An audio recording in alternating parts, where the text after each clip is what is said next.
আসসালামু আলাইকুম, কেমন আছেন? পীরগঞ্জ ঘরোয়া জেন্টস পার্লারের পক্ষ থেকে আবারও নতুন একটা জেন্টস পার্লার উদ্বোধন করলাম। সেই রুমটা থেকেই মূলত আমি কথা বলছি।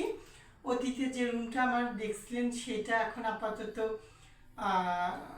চলাচ্ছি না এবং নতুন করে আর একটা ইউনিটে উঠলাম বা সেখানে মূলত এখন পার্লারের কাজ করব এবং পাশাপাশি আমার একটা সমিতি আছে, কৃষি সমবায় সমিতি পীরগঞ্জ রংপুর। তো এইটার মধ্যেই মূলত দুইটাই কাজ চালাবো এখন। তো আমার আজকে শুক্রবার, তো আজকে আমাকে এই বসে কাজ করতে হচ্ছে।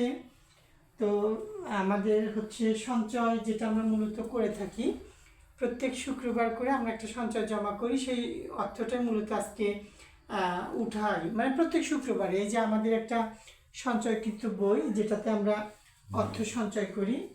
তো পীরগঞ্জ কৃষি সমবায় সমিতি লিমিটেড, হ্যাঁ, এটা একটা লাইসেন্স করা সমিতি। তো অনেক দিন থেকে মূলত আমি লাইভ বা কোনো ভিডিওতে সংযুক্ত ছিলাম না, কারণ যে আমাদের ডেকোরেশনের একটা বিষয় ছিল, ডেকোরেশনটা কমপ্লিট করতে পারিনি। তো সুন্দর একটা পরিপাটি রুমে আবারও উঠতে পারছি, এই জন্য আলহামদুলিল্লাহ খুবই ভালো লাগছে। তো অবশ্যই আপনারা আসবেন আমার এখানে এসে, পীরগঞ্জ ঘরোয়া জেন্টস পার্লার যেটা, তো এখানে এসে পার্লারের কাজগুলো করে নিয়ে যেতে পারবেন। আর পাশাপাশি বারবারই তো বলছি যে সদস্যরা আসতেছে, তাদের সঞ্চয় জমা দিচ্ছে এবং তারা চলে যাচ্ছে। এই যে এখানে একটা হাজিরা খাতা আছে, তো এই হাজিরা খাতার মধ্যে তারা হাজিরাও দিয়ে যাচ্ছে।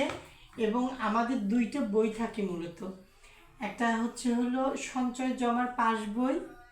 তো এই বইটার মধ্যে তারা জমাও করবে, প্লাস এই বইটি ইচ্ছে করলে সে এখান থেকে নিয়ে যেতে পারবে।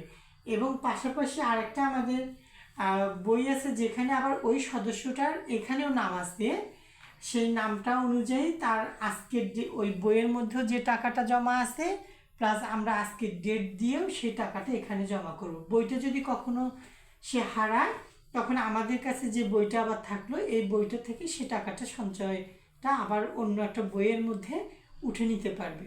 আবার হয়তো বা ওই বইটার দাম আমরা, কারণ একটা বইটা তৈরি করতে গেলে অনেক টাকার ব্যবধান থাকে, তখন আমাদের কাছ থেকে আবার এই বইটাকে নতুন করে সে কিনে নিবে, নিয়ে ওই পুরাতন আমাদের এই বইটা থেকে সঞ্চয়ের যেটা আছে সেটা করে নতুন একটা বইয়ের মধ্যে আবার তার সঞ্চয়কৃত টাকাটা আবার নতুন করে জমা হবে।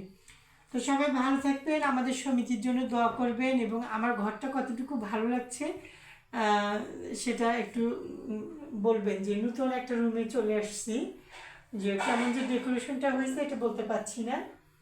তো আর হচ্ছে এক কথায় নতুন, সব কিছুই নতুন। তো আপনারাও নতুন হিসেবে এখানে আসার চেষ্টা করবেন। Thank you so much, central love you. সবাইকে, সবাই ভালো থাকবেন, সুস্থ থাকবেন। আল্লাহ হাফিজ।